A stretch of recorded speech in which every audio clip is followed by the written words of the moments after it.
Boa noite. Nós somos o canal 2n.com.br, através da TV 2N.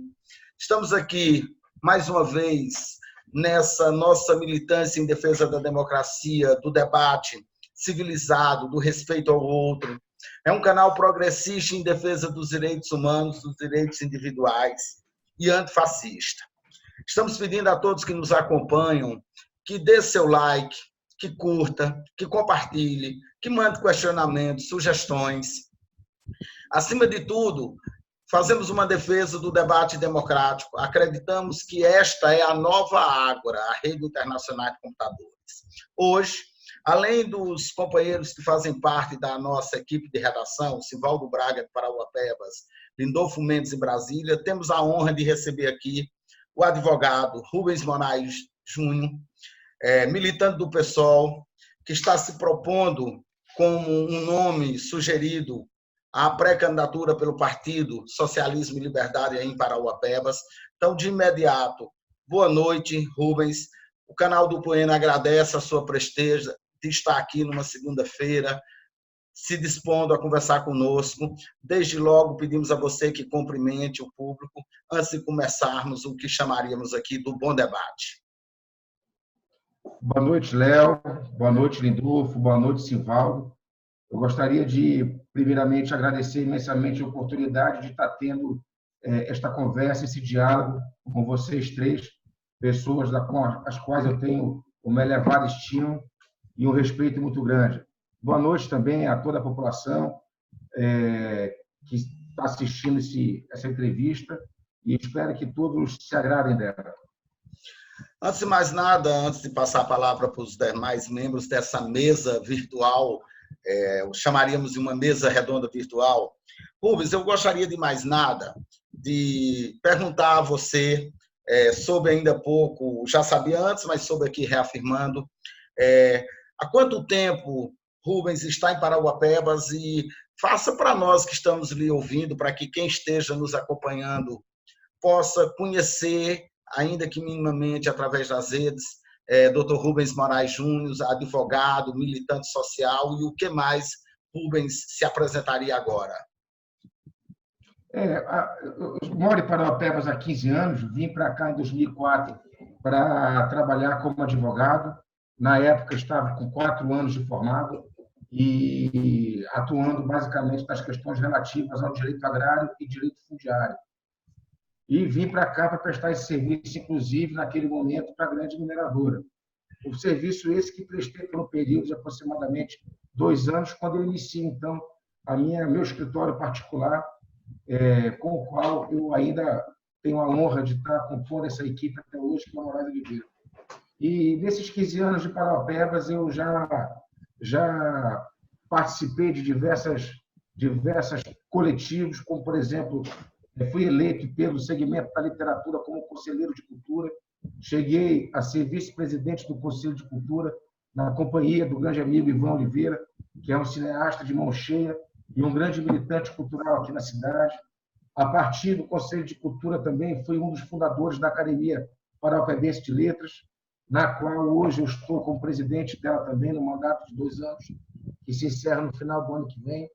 E também estou presidindo já há algum tempo o PSOL, o Partido Socialismo e Liberdade aqui em Parauapebas, que é uma tarefa com a qual eu tenho muito orgulho de estar participando, porque a gente enxerga, em determinado momento da nossa vida, que a gente deve extravasar as paredes do escritório e ter um contato mais próximo com o povo da nossa cidade, com os problemas da nossa cidade, e tentar emprestar um pouco daquilo que a gente tem de bom para tentar melhorar a cidade na qual a gente está inserido, resgatar os debates sobre temas importantes, e é isso que a gente vem fazendo ao longo desse tempo. A minha advocacia, hoje em dia, ela é uma advocacia que trabalha, que milita em defesa da classe trabalhadora, fazendo um enfrentamento a esse estado de desregulamentação que vem sendo imposto desde o governo Temer e aprofundado cada vez mais no governo Bolsonaro. Nosso trabalho também se dá em assessoria jurídica popular aos movimentos sociais, organizados e desorganizados. Ajudamos já a criar diversas entidades do terceiro setor, dando consultoria dando apoio jurídico naquilo que é necessário. E é mais ou menos um pouco disso que a gente vem fazendo ao longo desse tempo, com cada vez mais construindo um grupo bacana, um grupo positivo, que hoje se encontra dentro do PSOL, né? Um instrumento político partidário indispensável para que a gente possa conquistar espaços de poder no legislativo, no executivo, e propor, a partir dessa visão multidisciplinar, a partir dessa visão ampla e construída ao longo de todo esse tempo, propor algo novo para a nossa cidade, para a nossa região, enfim. É mais ou menos um resumo rápido daquilo que a gente vem fazendo aqui no município ao longo desses 15 anos. Simvaldo Lindolfo. Rubens, desde o ano passado, das eleições de 2018, né, se discute, desde o segundo turno, para ser mais específico, se discute a formação de uma frente ampla de esquerda para combater essa recente formação desse grupo de extrema-direita que chegou ao poder. Mais recentemente, o PT vem tendo uma relação bem próxima com o PSOL e já se discute em algumas capitais importantes, como Rio de Janeiro, uma candidatura do PSOL apoiada pelo PT. Rio de Janeiro e, se não me engano, no Pará também já está bem encaminhado, né, para que aconteça esse acordo, essa união. Posso garantir que em Belo Horizonte também. São várias capitais. Em relação ao PSOL, das mais importantes, né, Léo? Rio de Janeiro, Belo Horizonte e Belém, né, que está bem encaminhado. Em outras capitais, nós temos também a abertura de outros candidatos do campo de esquerda, como é o caso de Porto Alegre, da candidatura da Manuela Dávila, né, apoiado por PSOL e PT. Ou seja, existe a nível nacional já meio que encaminhada a formação dessa frente ampla de esquerda visando as eleições municipais de 2020. Eu queria saber aqui em Paraupebas, como é que está essa conversa entre os partidos de centro-esquerda? O que nós temos com vida partidária? Né? Nós temos o PSOL, o PT, eu falo do campo de centro-esquerda, o PDT, o PSB, e eu não sei se eu esqueci de mais algum, se eu esqueci, por favor, me lembre. Mas, assim, o objetivo da minha pergunta é saber se existe uma conversa entre as lideranças desses partidos para uma formação de um bloco de esquerda aqui em Paraupebas. Olha, de fato, aquilo que se chama de esquerda, né, que inclusive é um termo que eu acredito que a gente precisa desmistificar um pouco, que muito equivocadamente vem sendo interpretada pela grande massa da população brasileira que vem a ser esquerda. Então, antes de mais nada, é importante dizer que eu entendo que a defesa dos direitos humanos, a defesa de um Estado democrático de direito, o desenvolvimento cada vez maior e melhor das cidades, com inclusão social, melhorias da condição de vida da classe trabalhadora, que, por conseguinte, implicaria no aumento do consumo, que aquilo que possa melhorar a dinâmica social e diminuir as desigualdades sociais que tantos problemas trazem, não só aos pobres, como também aos ricos. Então, eu acredito que é esse viés que a gente se coloca como sendo de esquerda. É preciso que, de fato, nesse momento histórico, haja um reagrupamento da esquerda brasileira. E isso tem se mostrado, como você bem disse, em diversas capitais do Brasil afora. Aqui em Paraupebas não é diferente. Aqui em Paraupebas, o pessoal, sobretudo, tem estimulado, sim, o debate, a conversa, especialmente com alguns partidos. Eu vou citar expressamente PT, PDT, PSB, né? São alguns partidos que a gente já tentou fazer uma conversa aqui em Belém, aqui em Paraupebas. A gente entende que o contexto local, para a esquerda, ele é um contexto diferenciado do resto do país.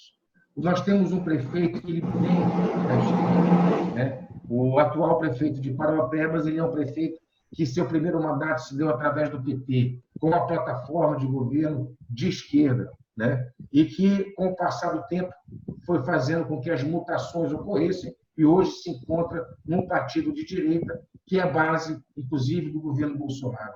Então, mas mesmo que isso ocorra no campo político, há ainda uma profunda relação entre o então prefeito da cidade com diversos partidos de esquerda aqui no município.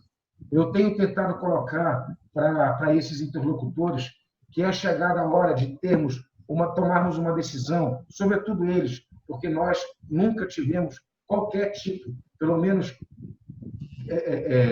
qualquer tipo de combinação, seja com o governo do Daci, seja com o governo do Valmir. Nós temos aqui no município praticamente 10 anos de existência, e ao longo desses 10 anos o pessoal efetivamente nunca compôs base de governo algum, por mais que as suas forças internas, que são formadas por servidores públicos, notadamente tenham suas carreiras no serviço público, o que não implica dizer necessariamente que haja relações de troca entre o partido e aqueles seus membros que ocupam cargos públicos por conta da sua própria carreira.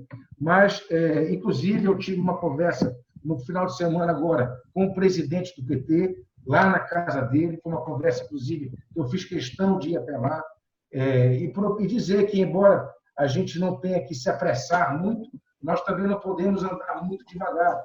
E a gente tem que compreender que é chegado o momento de colocarmos para a sociedade de Paraupebas um novo olhar sobre fazer política, sobre inclusão social e sobre desenvolvimento humano. E, evidentemente, que o pessoal sozinho ele não consegue potencializar os seus objetivos. É necessário que essa construção se aplique aqui. Nós estamos abertos, dialogando, para que nós possamos conseguir, a partir das ideias, a partir da boa política, implementar o nosso projeto. Rubens, a gente, no Pará, o pessoal tem uma grande liderança, uma liderança extremamente respeitada, com experiência administrativa, né? Estou falando do deputado Edmilson Rodrigues, né? Congressista, sempre está entre os mais influentes do país, né? E assim, eu pergunto porque como explicar que essa liderança tão presente em Belém, tão forte em Belém, e justamente em eleições municipais, duas vezes, e todas as outras vezes a gente chegou ao segundo turno, mas assim, o pessoal ainda não conseguiu irradiar isso de Belém para o município de Marabá, para municípios importantes também, né? Como Marabá, como Parauapebas no sul, né? Em Santarém, você já tem esqueço o nome, acho que é Marcos Pinto, uma coisa assim. Mas, resumindo, eu te pergunto, como aqui explica, porque o pessoal era para estar com uma presença maior em Parauapebas e em Marabá, né? Assim, acredito que agora, com a tua candidatura, tem potencial para atingir esse nível, né? Sem sombra de dúvidas, o PSOL é um partido poderoso. Ele é poderoso desde seu estatuto, perpassando pelos grandes quadros que possui, perpassando pela sua história e pela história dos mandatos já ocupados por senadores, deputados federais, a própria experiência do Edmilson Rodrigues, que é um ator político que muito nos honra, inclusive, o qual a gente costuma sempre conversar, dialogar, porque a cada conversa, a cada diálogo é um grande aprendizado sobre como interpretar a nossa realidade e como construir, né? Porque eu acho que a palavra de ordem do momento é construção de ideias que se tornem efetivas, né? Se tornem factíveis. Chega apenas de nós teorizarmos um mundo melhor e pecarmos nessa capilarização das nossas ideias no seio social. Ao tempo que eu estou no partido, já estou indo presidindo o pessoal de Parauapebas, estou indo já para o 4º ano de mandato, como presidente da diretoria executiva do Diretório Municipal. Eu tenho assim a grande honra, em conjunto com os demais camaradas que colaboram nessa luta, de ter alcançado diversos outros segmentos, como, por exemplo, os setores dos trabalhadores do campo. Essa é uma colaboração recíproca que tem sido criada ao longo dos últimos 5 anos e que foi implementada com a presença, por exemplo, de Jorge Nery no nosso diretório municipal, como sendo nosso secretário de formação política, algo extremamente simbólico. A nossa relação, por exemplo, com os trabalhadores do campo, ela é uma relação de cumplicidade, é uma relação de acolhimento, tanto de um lado quanto do outro. É interessante que, a partir do olhar dos movimentos de base, dos movimentos sociais, a gente consegue compreender cada vez mais a necessidade de estarmos juntos e emanados na construção de pautas solidárias para toda a sociedade. Hoje, por exemplo, o pessoal ele tem nos seus quadros servidores públicos que atuam diretamente no sindicato dos servidores públicos. Nós temos quadros de servidores públicos da educação que atuam na direção do CITEP. Uma das maiores subsedes do CITEP no estado do Pará é em Parauapebas. Nós temos diversos colegas nossos da área do direito, diversos advogados hoje compondo os quadros do pessoal. Nós temos, enfim, os diversos atores do mundo da política cultural do município vindo para dentro do pessoal.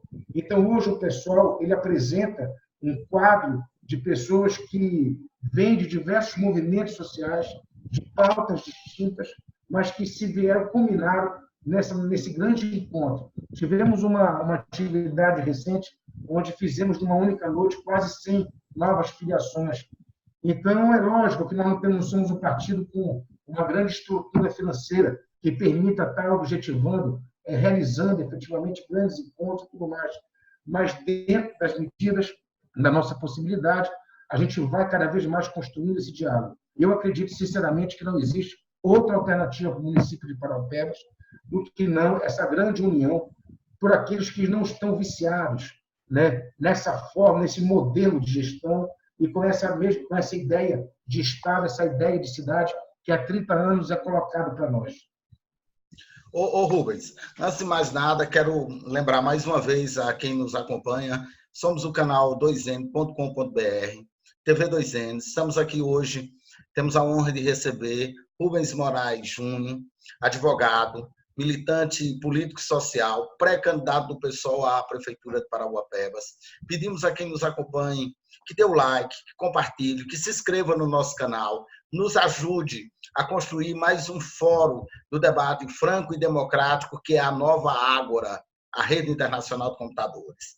Rubens, Parauapebas caracterizou nas eleições do ano passado por ter sido uma das cidades do Brasil, proporcionalmente, do Pará, da Amazônia, que mais deu votos a esse projeto que eu chamo de fascistoide, porque para mim é até difícil chamar fascismo, como eu sou historiador, eu estudo fascismo, sou um estudioso do fascismo, então eu nem classifico como fascismo, eu chamo de fascistoide, inclusive porque ele é muito singular. Um dos elementos do fascismo é o nacionalismo radical. O nosso modelo entrega as riquezas do país, entrega as empresas do país, sem nem grandes reflexões ou peso de consciência. Para um partido progressista, um partido de esquerda como o PSOL, como agir, o que fazer para quebrar essa vinculação, esse gosto, digamos assim, político, que a cidade de Parauapebas apresentou por esse projeto, chamaríamos assim, ou falta de um projeto fascistoide? Parauapebas ela é caracterizada por um grande problema, e eu digo isso porque há 15 anos a gente está dentro desse contexto, e eu acho que é um tempo razoável para se estabelecer algum tipo de conclusão a respeito disso. Formação política, estudo.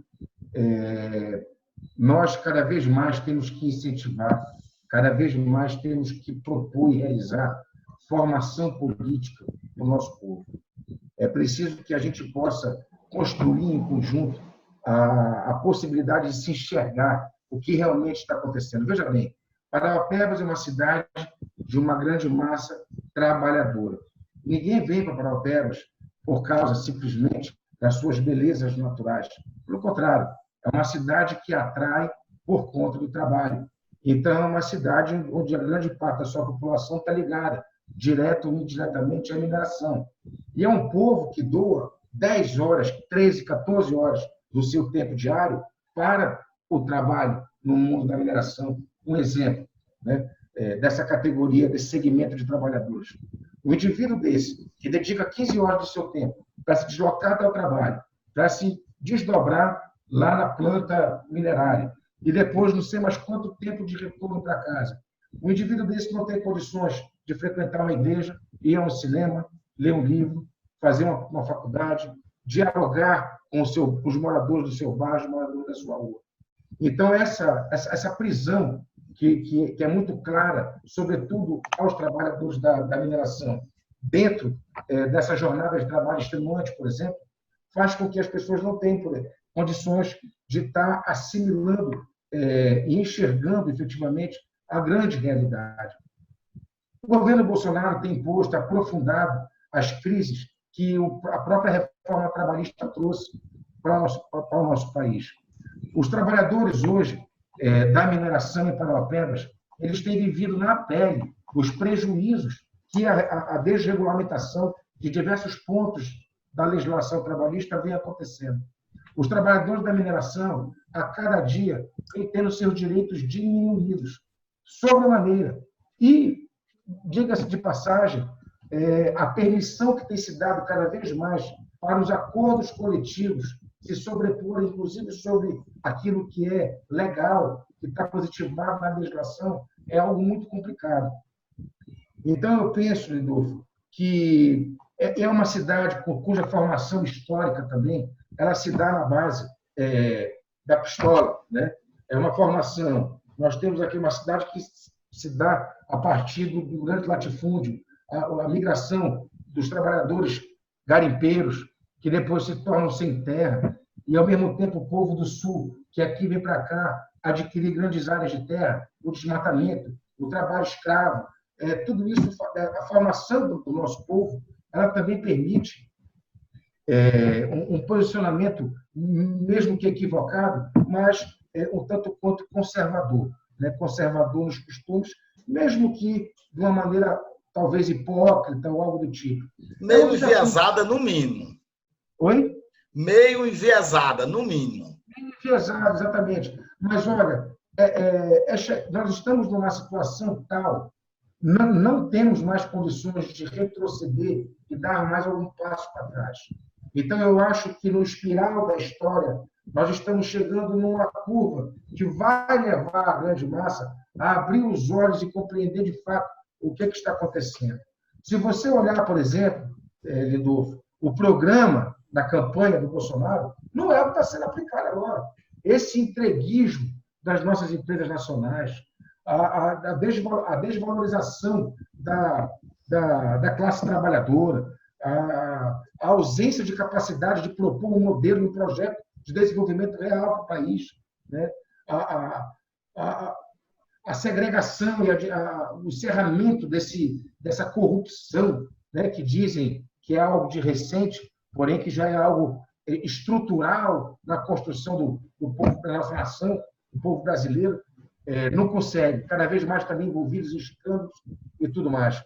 Então, eu percebo até que o governo Bolsonaro ele não mais executa aquilo que ele propagandeou e o fez se eleger. E aí o povo está reconhecendo isso. O percentual que nós conversávamos mais cedo das pessoas que já vieram do ótimo, do bom e estão no conceito regular para o governo, já é uma demonstração clara de que ele não vem alcançando e não vai, infelizmente, porque muita gente gosta de dizer que a gente torce contra, mas ninguém torce contra. Na verdade, simplesmente, de maneira objetiva, se vê que o que está sendo feito se trata de maneira muito clara como retrocesso e que demorará anos e anos para que a gente consiga recuperar aquele mínimo que já tínhamos alcançado anteriormente. Ok. Rubens, a gente falando aí desses assuntos que praticamente o eleitor o relaciona a uma pauta nacional, né? E ontem a gente, conversando aqui, eu, o Sivaldo e o Léo, justamente dessa dificuldade da gente fazer com o eleitor, num pleito municipal, ele consiga estabelecer esse elo entre essa pauta nacional e sua vida local, né? E o desafio para os candidatos, principalmente para os candidatos do campo de esquerda, conseguir colocar essa pauta e transformar essa pauta né, em assunto que desperte interesse pelo eleitor numa campanha política, né? O que eu quero dizer? Você tem o desemprego, você tem de uma política econômica equivocada, que retira, não só retira direitos, né, mas quando você faz, por exemplo, uma reforma da Previdência dessa, em que o Paulo Guedes diz que vai tirar 1 trilhão, 100 bilhões ao ano da economia, você está tirando recurso, né, do aposentado, que vai comprar ali no comércio da esquina, que vai comprar na padaria, que vai comprar na farmácia. Né? Agora, aí mas eu falando para eles que a eleição municipal, a pauta termina saindo disso, e se o clientelismo é forte a nível nacional, a nível municipal se torna muito mais presente. Né? Eu te pergunto assim, o desafio de você fazer com que esses assuntos que parece distante do eleitor, mas que tem implicações na sua vida cotidiana, e você não consegue essa coisa que parece uma magia, né? De fazer com que ele perceba que isso é um assunto local, isso é um assunto que como é que se diz, que deságua na sua vida, no seu dia a dia, né? O desemprego, a entrega de empresas estatais, uma política de mineração, uma política de tributação na mineração, né? Assim, então, é isso que eu não sei se eu consegui perguntar, mas é isso que eu deixo para você refletir um pouco. Não tem como não fugir da mineração, né? Como um ponto de partida para essa análise. Nós estamos há 30 anos sendo explorados, inicialmente por uma empresa estatal, depois uma privatização extremamente questionável, né? Inclusive objeto de discussões na justiça. E nós temos hoje aí uma Vale do Rio Doce, por exemplo, que se diz uma empresa verde, uma empresa do bem, uma empresa que valoriza o trabalhador, a saúde, o bem-estar e tudo mais. Nós temos uma empresa que ela deixa de arrecadar para os cofres do nosso Estado, do Pará, por exemplo, bilhões e bilhões e bilhões de reais. Eu estava lendo mais cedo o anuário da mineração, dizendo que, por exemplo, a Vale ela fez aportes milionários na questão de segurança pública, em convênios com o Estado do Pará, fez aportes milionários em projetos sociais, fez aportes milionários em preservação e incentivo à preservação do meio ambiente. Então, é preciso que, no primeiro momento, nesse aspecto, a gente tenha bastante cautela. Esses temas todos, investimento e parcerias com o poder público, é importante. Investimentos em projetos sociais é importante. Investimentos em campanhas e em ações efetivas de preservação ao meio ambiente é muito importante. Agora, a gente não pode simplesmente se entregar à primeira propaganda que passa. É preciso que a gente faça uma reflexão no passo seguinte. Se a gente olha ao redor aqui na nossa cidade, a gente tem uma cidade que cheira a vala, que o esgoto corre a céu aberto, uma cidade que, por mais que tenha essa iluminação também muito questionada, de 100 milhões de reais, escura. Nós temos uma cidade que cada vez mais aprofunda na questão da violência, inclusive na questão da violência cruel, né? Assassinatos, decapitações de jovens, feminicídios cada vez maiores, alcoolismo e uso de drogas cada vez maiores, e não se tem uma perspectiva no horizonte, uma perspectiva para a mudança desse cenário. O desemprego e o subemprego que a mineração provoca ao longo desses 30 anos empobreceu e aumentou o bolsão de miséria da cidade de Parauapebas. Então, isso, basta o cidadão abrir a porta da casa dele, que ele vê. Basta ele abrir a torneira da casa dele, que ele percebe que esses problemas são latentes.